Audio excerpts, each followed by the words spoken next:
జీవన్ రెడ్డి మీడియాతో మాట్లాడుతున్నారు. ఇప్పుడు లైవ్ చూద్దాం. తదుపరి కాలంలో పార్లమెంట్ సభ్యుడిగా అవకాశం కల్పించేది కాంగ్రెస్ పార్టీ. నాదెళ్ల భాస్కర్ రావు గారి తదుపరి కాలంలో పార్లమెంట్ సభ్య ఖమ్మంకి వెళ్లి అవకాశం కల్పించేది కాంగ్రెస్ పార్టీ. నేను చట్టాల గురించి మాట్లాడడం లేదు, రాజ్యాంగం గురించి మాట్లాడడం లేదు. రాజ్యాంగం గురించి మాట్లాడితే 84లో ఏదైతుందో అసలు పార్టీ ప్రేమలో చట్టమే లేదు. 84లో పార్టీ ప్రేమలో చట్టమే లేదు. పార్టీ ప్రేమలో చట్టం అమలుకి వచ్చింది ఎన్నడూ 85లో వచ్చింది, రాజీవ్ గాంధీ గారు ప్రధానమంత్రి అయిన తర్వాత. అయినప్పటికీ ఏదైతుందో అక్కడ ఉమ్మడి ఆంధ్రప్రదేశ్ శాసనసభ రద్దయిన తర్వాత నవంబర్ 1984 ఉమ్మడి ఆంధ్రప్రదేశ్ శాసనసభ రద్దయింది. రద్దయిన తర్వాత డిసెంబర్లో ఏదైతుందో పార్లమెంట్ ఎన్నికలు వస్తే పెద్ద చొక్కారావు గారు పార్లమెంట్ సభ్యుడిగా కాంగ్రెస్ పార్టీ అభ్యర్థి పోటీ చేస్తే ఏదైతుందో మేమందరం కాంగ్రెస్ పార్టీ మద్దతు తెలిపని చెప్పి అంటారు. నీలాగా అప్రజాస్వామికంగా రాజ్యాంగ నిబంధనలు ఉల్లంఘించి కాదు, నీలాగా రాజ్యాంగ నిబంధనలు ఉల్లంఘించి కాదు, రాజ్యాంగం పట్ల గౌరవం ఉన్నటువంటి ఒక నిబద్ధత గల నాయకుడిగా మా ప్రజా జీవితం కొనసాగిందని చెప్పి అంటున్నా. మేము ఆనాడైనా ఈనాడైనా ఎన్నడైనా రాజ్యాంగ నిబంధన కట్టుబడి మా ప్రయాణం కొనసాగిందని చెప్పి అంటున్నా. 2014లో నేను ఒకే ఒక్క శాసన తప్పినాయా. మొత్తం 3 ఉమ్మడి జిల్లాలలో కరీంనగర్, నిజామాబాద్, ఆదిలాబాద్ ఉమ్మడి జిల్లాలలో ఎంపికైన ఒక సభ్యుడు విఠల్ రెడ్డి గారు బీఆర్ఎస్ లో చేరితే నేను ఒకే ఒక్కరిని మిగిలినని చెప్పి అంటున్నాను.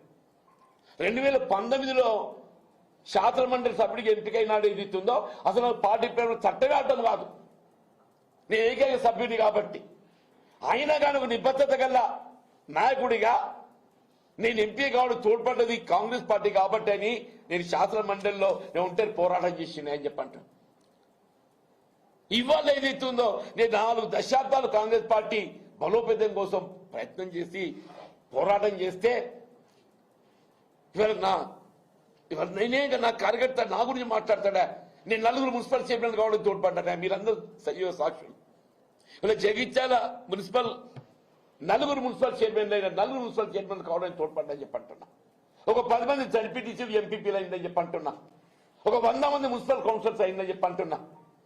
ఒక 100 మంది ఎంపీటీసీలు అయిందని చెప్పి అంటున్నా. నేను మొత్తం తెలంగాణ రాష్ట్రంలో అంటే నేను తోడ్పడ్డా అత్యధికంగా ఏదైతుందో ఇవాళ ద్వితీయ శ్రేణి నాయకత్వం ఏదైతుందో ఎదిగొచ్చింది ఎక్కడ అని చెప్పంటే చిగిత్త నియోజకవర్గం. నీలాగా తొక్కకుండా కాదయా, నేను పొత్తెందుకుంటూ వచ్చిన మెట్టు ఎక్కుకుంటూ వచ్చిన అని చెప్పి అంటాను. నేను ఇవాళ విమర్శనే ఇవాళ సమాధానం కాదు, నిర్మాణాత్మకంగా వ్యవహరించాలంటాను. నువ్వు వచ్చినావు నాయన మేడిగడ్డకు, ఏదో నాయన అది నిర్మాణం చేస్తావు అని చెప్పి దానిసంగా చెప్పరా నాయన. అసలు మేడిగడ్డ నిర్మాణం ఏం చేయబోతున్నావు ముందు అది చెప్పు. అది పునర్నిర్మాణం ఎప్పటిలో చేయబోతుందో చెప్పు అని చెప్పి అంటాను. నేను 30 మాసాలు గడిచిందే, సాయిల్ టెస్టింగ్ ఇంకా 6 నెలలు అంటుండే. సాయిల్ టెస్టింగే 6 మాసాలు అంటుండు. అంటే 6 మాసాలు చివరికి అయిపోతే డిసెంబర్, జనవరి వస్తుంది. తదుపరి డిజైన్స్ రూపొందిస్తాడు. నువ్వు ఎప్పుడు పునర్నిర్మాణం చేస్తావు, ఎప్పుడు తెలంగాణ రాష్ట్ర భవిష్యత్తు నీకు అసలు చిత్తశుద్ధి ఉందా? ఇవాళ ఏదైతే మేడిగడ్డ కాళేశ్వరం ప్రాజెక్ట్ ఏదైతుందో కేవలం తెలంగాణ రాష్ట్రానికి పరిమితం కాదు, అంతర్జాతీయ స్థాయిలో బహుళార్థ ప్రాజెక్ట్ ఏదైతుందో ఎత్తిపోతలు ఇవాళ ఉన్నది ఏదైతుందో ఈ కాళేశ్వరం ప్రాజెక్ట్ అని చెప్పంట. నువ్వు నిజంగా 9 మీద కడితే కట్టున్నావు, నీకు చేత కాదు. ఇలా మళ్ళీ భవిష్యత్తులో ఏదైతుందో ఇలా మేడిగడ్డ పునర్నిర్మాణం చేయబడాలంటే నీ చేత ఐదో కామో తెలియదు కానీ కేసీఆర్ గారి యొక్క నాయకత్వం లోపల యావత్ తెలంగాణ రాష్ట్రానికి జీవనాధారమైనటువంటి యొక్క మేడిగడ్డ బ్యారేజ్ పునరుద్ధరణ చేసి యావత్ తెలంగాణ రాష్ట్ర సస్యశ్యామలమయ్యే విధంగా సాగునీరు, త్రాగునీరు అందింపజేయటం బీఆర్ఎస్ పార్టీ కేసీఆర్ గారితో మాత్రమే సాధ్యమవుతుందని చెప్పి పేర్కొంటామని చెప్పంటారు. నేను చెప్పిన హైదరాబాద్కు వచ్చిండే. హైడ్రా అంటే ఏదైతుందో ఎవడైనా చెరువులు ఆక్రమించి ఉన్నోడు భవనాలు నిర్మాణం చేసే వాని తొలగించవా, వాని జోలికి ఓడు, ఎవడు గరీబ్ ఓడున్నాడు వాని తొలిగి పోతాడని చెప్పంటున్నాను. వీళ్ళు మూసి ప్రక్షాళన చేయలేను ఆయన, మూసి ప్రక్షాళన చేయి. ఆ మూసి ప్రక్షాళన మాట్లాడాడు. మూసి సుందరీకరణ ఎవరికి కావాలనే? మూసి ప్రక్షాళన కావాలి. ప్రక్షాళన చేయు అని చెప్పి అంటున్నాం. సివరేజ్ ట్రీట్మెంట్ ప్లాంట్లు పెట్టు అని చెప్పి అంటున్నాం. అది చేయడు. ఎంతో ప్రజాపాలన ఎక్కడ నీ ప్రజాపాలన? వీళ్ళ ప్రజాపాలన అనే నెపంతో ప్రజానికాన్ని వంచే ప్రయత్నం చేస్తుంది. ప్రజాపాలన అనే నెపంతో ప్రజానీకాన్ని వంచే ప్రయత్నం చేస్తున్నారని చెప్పి అంటున్నా. వీళ్ళు మహిళలకు ఏది ఇచ్చిందో ఉచిత రవాణా సౌకర్యం సంతోషం, మీ వెల్కమ్ ఇట్. మరి రాష్ట్ర రోడ్డు రవాణా సంస్థ కార్మికులు ఏదైతే ఉందో రేపు మన సమ్మెపాట ఎందుకు పోతున్నాయా? రాష్ట్ర రోడ్డు రవాణా సంస్థ కార్మికులు ఏదైతే ఉందో ఈ అర్ధరాత్రి నుండి ఏదైతే ఉందో సమ్మెకు పోబోతున్నారు. ఆనాడు కేసీఆర్ గారు ఏదైతున్నదో రాష్ట్ర రోడ్డు రవాణా సంస్థలో ప్రభుత్వం విలీనం చేసుకొని ప్రభుత్వ ఉద్యోగస్తులతో సమానంగా వాళ్ళ వేత భత్యాలు పిఆర్సీ కల్పిస్తా అని చెప్పాను అన్నాడా? రిటైర్మెంట్ బెనిఫిట్స్ ఇస్తా అని చెప్పాను అన్నాడు. ఏమైందే? ఉచిత విద్యుత్తు పాపం ఆర్టిజాన్స్ అని చెప్పి అంటున్నా.